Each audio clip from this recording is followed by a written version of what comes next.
I still avoid looking into other cars when I'm driving alone at night. Most people think that's because of road rage or accidents. The truth is, I'm afraid I'll see something I can't ignore again.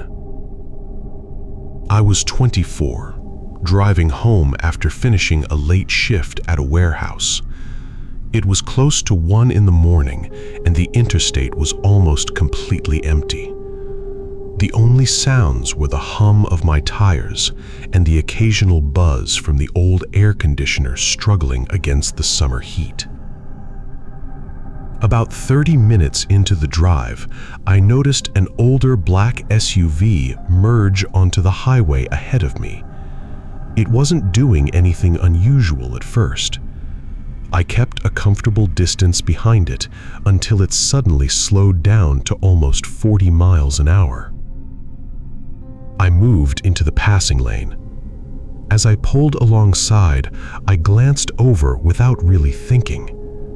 That was when I saw her. A young woman sat in the back seat. She couldn't have been older than 18 or 19. Her wrists were pressed together in front of her as if they were tied. Her face was bruised, one eye swollen nearly shut. She looked directly at me and slowly shook her head. Then she mouthed 2 words. "Help me." For a second, I thought I had imagined it. The driver never looked in my direction. He stared straight ahead with both hands on the wheel, expressionless. In the passenger seat sat another man wearing a baseball cap pulled low over his face. Neither of them reacted. The girl suddenly leaned toward the window and slammed both hands against the glass. The passenger calmly reached into the back seat and shoved her away. My stomach dropped. This wasn't a family argument. Something was terribly wrong. I grabbed my phone, ready to call 911, but before I could dial, the SUV accelerated hard. Instinct took over. I followed. I stayed several car lengths behind while trying to read the license plate, but it was covered in dirt. The SUV exited the interstate onto a forgotten county road lined with dense pine trees. There were no businesses, no houses, no lights, just darkness. I told myself to turn around. Instead, I kept driving. The road became narrower, eventually turning into cracked pavement that looked like it hadn't been repaired in years. The SUV finally pulled into the parking lot of an abandoned roadside motel. Most of the windows were boarded up. The faded sign hung crooked, barely readable in my headlights. The SUV disappeared behind the building. I parked near the entrance with my headlights off. My hands were shaking. I finally called 911. The dispatcher answered, but the signal kept breaking apart. I managed to tell her my location before the call dropped completely. I tried calling back. No service. The silence around me felt suffocating. Then I heard it. A scream. It came from somewhere behind the motel. Without thinking, I grabbed the tire iron from my trunk. Every step toward the building made my heartbeat louder.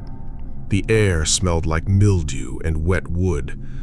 Broken glass crunched beneath my shoes. I rounded the corner. The SUV was parked with every door open, but it was empty. The girl was gone. So were the 2 men. I whispered, "Hello?" No answer. Then a soft voice called out from inside one of the motel rooms, "Please, help me." It was her. At least it sounded like her. The door was slightly open. I pushed it wider. The room was empty.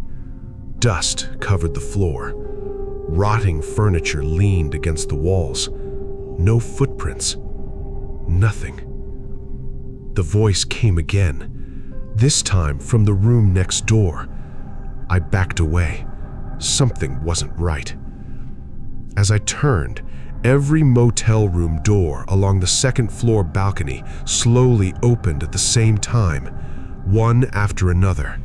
Bang, bang, bang, bang. Dozens of dark doorways stared down at me. Then figures stepped into the openings.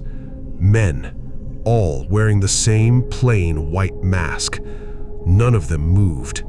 They simply stood there watching. I froze. Then I heard an engine start behind me. I spun around.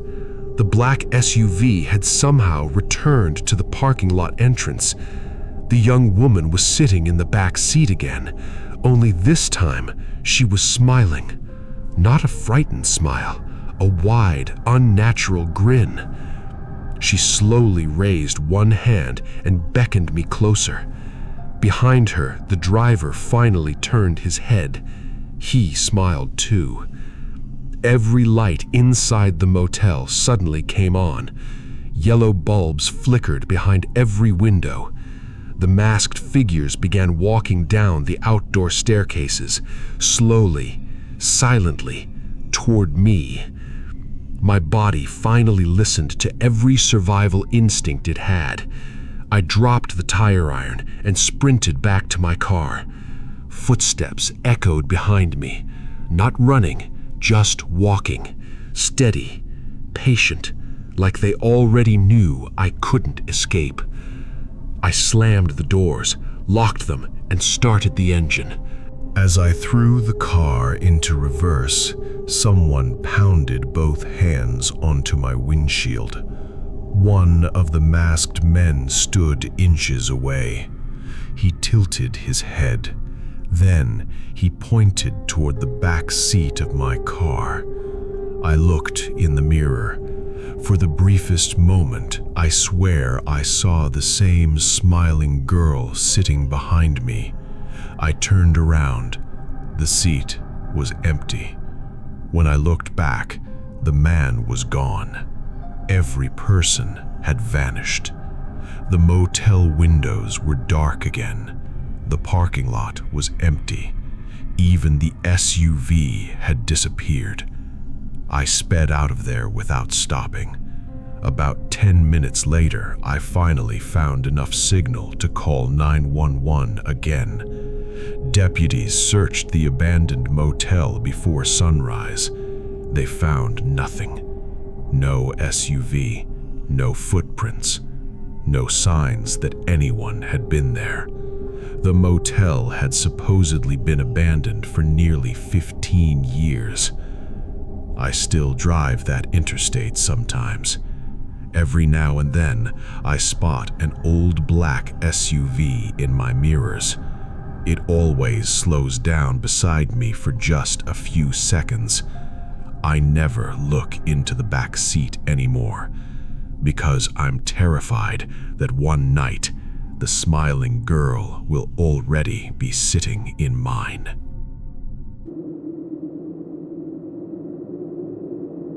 It happened only a few nights ago, and I still can't stop checking the back seat every time I lock my car. I keep telling myself I did the right thing, but part of me wonders what would have happened if I'd hesitated for even a few more seconds. I was driving home with my 8-year-old son after visiting my sister. It was almost midnight, and the roads were nearly empty because a heavy fog had rolled in after hours of rain. Visibility was terrible. Every few miles, I could barely make out the reflective lane markers.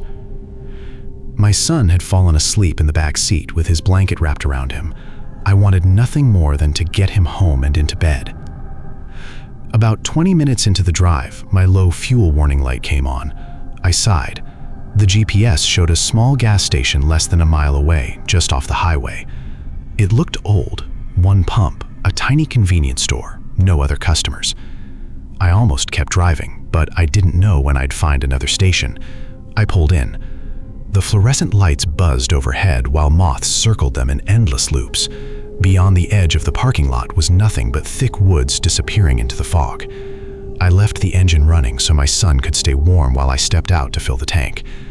As the pump clicked on, I noticed an older white pickup truck parked beside the building. There were two men sitting inside.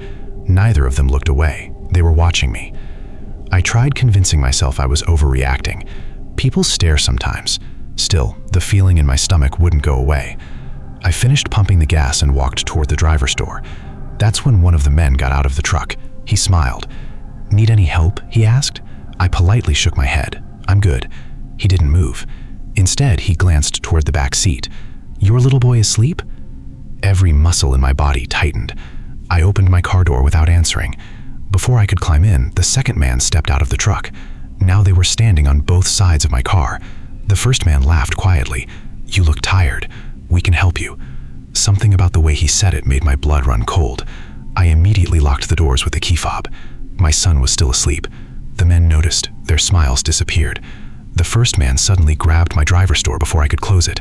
I shoved with all my strength. He stumbled back just enough for me to slam it shut and lock it.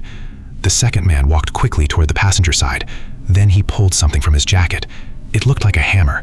He struck the passenger window once. The glass cracked. My son woke up crying. I started the engine and threw the car into reverse. The pickup truck suddenly lurched forward, blocking the exit. They had planned this. The first man pounded both fists against my windshield while screaming for me to get out. The second one kept striking the passenger window. Cracks spread across the glass like a spider web. I looked around desperately. The only open path was across the grassy edge of the parking lot. I didn't think twice. I slammed the accelerator.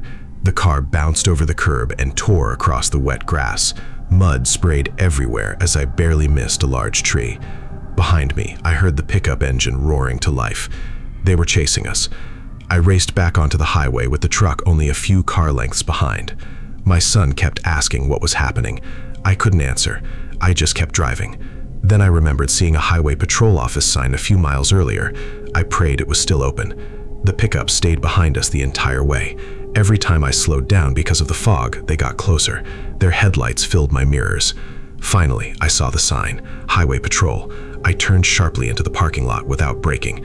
The moment my headlights illuminated the patrol vehicles parked outside, the pickup swerved away and disappeared back onto the highway. I jumped out of my car, carrying my son, and ran inside. Officers rushed out immediately. They searched the surrounding roads for nearly an hour. The truck was gone. Security cameras captured enough footage to confirm everything I'd said. The officers later told me that similar reports had been made over the past several months, involving an old white pickup targeting drivers who stop alone at isolated gas stations late at night. No arrests have been made. Now, whenever my fuel gets low after dark, I keep driving until I reach a busy, well-lit station. I'd rather risk running out of gas than ever stop somewhere like that again.